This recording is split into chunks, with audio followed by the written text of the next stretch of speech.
Hello friends, আমি শুভম। ধুরন্ধর 2 যা trailer release করার কথা ছিল আজকে সকাল 11টা 1 টাইম মতো তারা ট্রেলার রিলিজ করে দিয়েছে এবং তারা এটাও জানিয়েছে যে 19th মার্চ এই সিনেমাটা রিলিজ করছে ঠিকই, কিন্তু 18th মার্চ আপনারা এর প্রিভিউ শো দেখতে পাবেন সিনেমা হলে বিকালবেলা থেকে। এবং মেকার্সরা এটা কনফার্ম করেছে যে টিকিটের প্রাইস থাকবে আকাশ ছোঁয়া। কারণটা খুব সিম্পল, ধুরন্ধর 1 এর সাকসেস এবং ধুরন্ধর 2 এর জন্য মানুষের হাইপ। তো এই ট্রেলারটা কিরকম হলো, সেই হাইপটাকে বজায় রাখতে পারছে না পারছে না, চলুন একটু কথা বলে নিই। এখানে গল্প কি দেখানো হচ্ছে, গল্পটা ঠিক পার্ট 1 যেখানে শেষ হয়েছিল ঠিক তার পরের থেকে গল্পটা শুরু হবে। রেহমান ডাকাতের মৃত্যুর পর লেয়ারির ভাগ্য কিভাবে আমাদের রণবীর সিং ওরফে জাসকিরত সিং রঙ্গি তিনি পরিবর্তন করছেন, তিনি নির্ধারণ করছেন। এবং এই জাসকিরত সিং রঙ্গি তার পাস্ট কি, তাকে কোত্থেকে চুজ করা হয়েছে, কিভাবে সে এসছে এই মিশনে, সেই সমস্ত জিনিস আমরা পার্ট 2 এর গল্পে দেখতে পাবো। এইবার আমি যদি পার্ট 1 এর সাকসেস বায়াসড হয়ে রিভিউ দিই তাহলে আমাকে বলতে হবে যে ট্রেলারটা আউটস্ট্যান্ডিং হয়েছে, হেভি হয়েছে, ছিটকে গেছি, যেরকম রিভিউ আপনারা কিছুক্ষণে শুনতে পাবেন সবার থেকে। কিন্তু আমি যদি genuinely as a reviewer review করি এই পুরো ট্রেলারটার, আমার কিন্তু ট্রেলারটা যে খুব আহামরি লেগেছে তা নয়, সেটা কিন্তু বলতে পারবো না। আমি জানি পার্ট 1 বিশাল বড় সাকসেসফুল হয়েছে, মানুষের হাইপ আছে এবং মানুষ আমাকে গালাগালি দেবে এই কথাগুলো শোনার পর। কিন্তু আপনারা যদি ট্রেলারটাকে একদম জেনুইনলি বিচার করেন তাহলে দেখবেন যে পার্ট 1 এর ট্রেলার থেকে ফার ফার বেটার ছিল। আপনি প্রথমে পার্ট 1 এর ট্রেলার যেভাবে শুরু হচ্ছে, আপনি ট্রেলারের ইন্টেন্সিটিতে দেখুন যে শুরু হচ্ছে তার যে ইন্টেন্সিটিটা, ওই যে পুরো হুক লাগিয়ে রেখেছে, তার যে ভায়োলেন্সটা সেখানেই না আপনাকে হুক করে দিচ্ছে। এখানে ভায়োলেন্স রাখা হয়েছে কিন্তু শুধুই ভায়োলেন্স আছে, শুধুই অ্যাকশন আছে, এর মধ্যে গল্প লুকিয়ে রাখার চক্করে ট্রেলারটাকে অ্যাব্রাপ্ট কাট করেছে। 3 মিনিটের ওপরে ট্রেলার, গল্প রিভিল করছে না, সেটা একটা ভালো দিক। লুক অ্যান্ড ফিলটা ভালো, বড় স্কেলে শুট করা, রণবীর সিং এর যে দুটো লুক সেটা দেখতে ভালো লাগছে, এটা নিয়ে আমরা আগেও কথা বলেছি।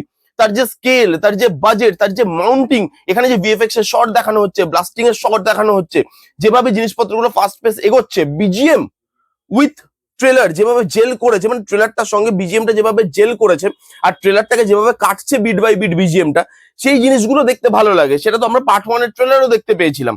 কিন্তু এই ট্রেলারে পার্ট 1 এর মতো ওই কিকটা নেই। ভায়োলেন্স দেখানো হচ্ছে এখানে, কিন্তু সেই ভায়োলেন্স গুলো না শুধু শুধু মনে হচ্ছে যে শুধু শুধু ভায়োলেন্স। ওইখানে আপনি দেখুন ট্রেলারটার মধ্যে যখন ভায়োলেন্সটা দেখানো হচ্ছে তার আগে এমন একটা খফনাক সিন দিয়ে ট্রেলারটা শুরু হয়, এমন একটা মানে গা রিরি করা সিন দিয়ে ট্রেলারটা শুরু হয়। তারপরে যখন অ্যাকশনটা হচ্ছে আমরা যে ভাই এদেরকে তো মারতেই হবে, বাট এখানে সেই জিনিসটা নেই।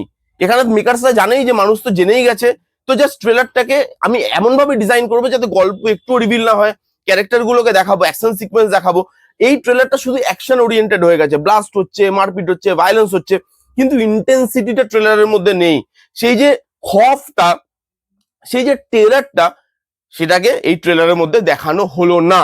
এবং মেন ভিলেন তাকেও এখানে কোথাও গিয়ে রিভিল করা হয়নি, তারও মুখ দেখানো হয়নি। এবং আমি বলতে চাইবো যে পার্ট 1 যেরকম সাকসেসফুল হয়েছে, পার্ট 2 এর ট্রেলার আরো ভালো হতে হতো। এত বড় আপনারা ট্রেলার বানিয়েছেন যেখানে গল্প রিভিল করছে না, সেটা ঠিক কথা, কিন্তু একটা ট্রেলারের মধ্যে শুধু যদি অ্যাকশন থাকে, কারণ ধুরন্ধর শুধু অ্যাকশন মুভি কিন্তু নয়। আপনি যদি ধুরন্ধর দেখেন, ধুরন্ধরে অ্যাকশন অনেক পরে আসে। তার আগে যেভাবে গল্পটা তারা বিল্ড আপ করে, তারপর অ্যাকশনটা যখন আসে তখন আমাদের মনে হয় যে ভাই এবার অ্যাকশনটার কজ আছে, অ্যাকশনটা উইদাউট কজ হচ্ছে না। এখানে রণবীর সিং এর পাসটা দেখাবে, সেটা টিজারেও আমরা দেখতে পেয়েছিলাম। তো এখানে নতুন কি পাচ্ছে অডিয়েন্স? নতুন কিচ্ছু পাচ্ছে না, সিরিয়াসলি বলছি। এই ট্রেলারটার মধ্যে দেখুন আপনি আর কিচ্ছু নতুন পাচ্ছেন না। জাস্ট কয়েকটা অ্যাকশন সিন এর মধ্যে অ্যাড করা হয়েছে, জাস্ট কয়েকটা ব্লাস্টের সিন, কয়েকটা ভায়োলেন্ট সিন এর মধ্যে অ্যাড করা হয়েছে, যেগুলো খুব অ্যাব্রাপ্ট কাট লাগছে, যাচ্ছে এটার পর এটা, এটার পর এটা, সিন মাঝখানে কিছু একটা ছিল সেটাকে কেটে বাদ দেওয়া হয়েছে এবং বিজিএম দিয়ে সেই জিনিসটাকে মার্চ করার চেষ্টা করা হয়েছে। সেটা অনেকটা সাকসেসফুল, কিন্তু আপনি যখন দেখছেন আপনার সেই জিনিসটা আপনাকে এঙ্গেজ করতে পারছে না। আপনার মনে হচ্ছে ট্রেলারটা দেখলাম বাট তার মধ্যে না কিছু খামতি আছে। রণবীর সিং কে ভালো লাগছে, সবকিছু ঠিক আছে, বাট তারপরেও না কিছু একটা খামতি আছে, যেই জিনিসটা আমার মনে হয় যে খামতিটা থাকা উচিত ছিল না। এখানে আপনি দেখুন, এখানে হিরোইন তাকে যেভাবে প্রেজেন্ট করা হচ্ছে, এখানে ভিলেন তাদেরকে যেভাবে প্রেজেন্ট করা হচ্ছে, এখানে আপনি দেখেছেন অর্জুন রামপালকে কিভাবে প্রেজেন্ট করেছে। তার একটা না দুটো সিন আছে এবং সেখানে তাকে লাগছে না ভাই, সেই ট্রেলারটা বেরিয়ে আসছে না এই ট্রেলারটার মধ্যে। আমি জানি না কেন। এই ছিল আমার ট্রেলারের রিভিউ। আমি সিরিয়াসলি বলছি ট্রেলারটা নিয়ে আর এর থেকে বেশি কিছু কথা বলার নেই আমার, কারণ ট্রেলারটার মধ্যে সেরকম কিছুই দেখায়নি, হাইপ মোমেন্ট জেনারেট করতে পারেনি।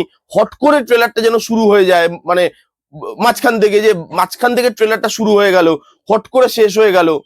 এবং আমি জানি না ধুরন্ধর 2 এর সিনেমা কিরকম হবে, আই থিঙ্ক সিনেমা ভালো হবে, এবং সেখানে গল্প লুকিয়ে রাখার জন্যই তারা এইভাবে জিনিসটাকে ডিজাইন করেছে। দেখা যাক তারা কি এমন লুকিয়ে রেখেছে, তারা কি এমন করেছে যে যেটা অডিয়েন্সকে একদমই কিছু আভাস দেওয়া যাবে না। হাইপটাকে একটু তো জেনারেট করতে হতো, আরেকটু তো বাড়াতে হতো, এবং সেটা বাড়ায়নি। তার কারণও আছে, বা এরকম ভাবে ট্রেলার ডিজাইন করেছে তার কারণও আছে, যে মানুষের তেমনি হাইপ হয়ে আছে। 19 তারিখ সামনেই চলে এসছে, তো আর বেশি হাইপে যাওয়ার দরকার নেই। মানুষ অলরেডি হাইপড হয়ে আছে, আমরা যা দেখাবো মানুষ সেটাই দেখবে, এবং এই ট্রেলারটা হিট করবে, সবাই ভালো বলবে। বাট আমার ট্রেলারটা কেন জানি না ওই কিকটা দিতে পারলো না পার্ট 1 এর মতো, পার্ট 1 এর মতো ইন্টেন্সিটি দিতে পারলো না, পার্ট 1 এর মতো ডেপথ নেই ট্রেলারটার মধ্যে। দেখা যাক সিনেমাটা কেমন হয়, হোপ তো রাখছি। এই ছিল রিভিউ।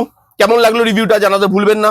ভালো লাগলে please give Thums up, like করবেন, কমেন্ট করবেন, শেয়ার করবেন, চ্যানেলটাকে মাস্ট সাবস্ক্রাইব করবেন। দেখা হচ্ছে নেক্সট কোনো ভিডিওতে, ততক্ষণ bye bye, take care and be safe.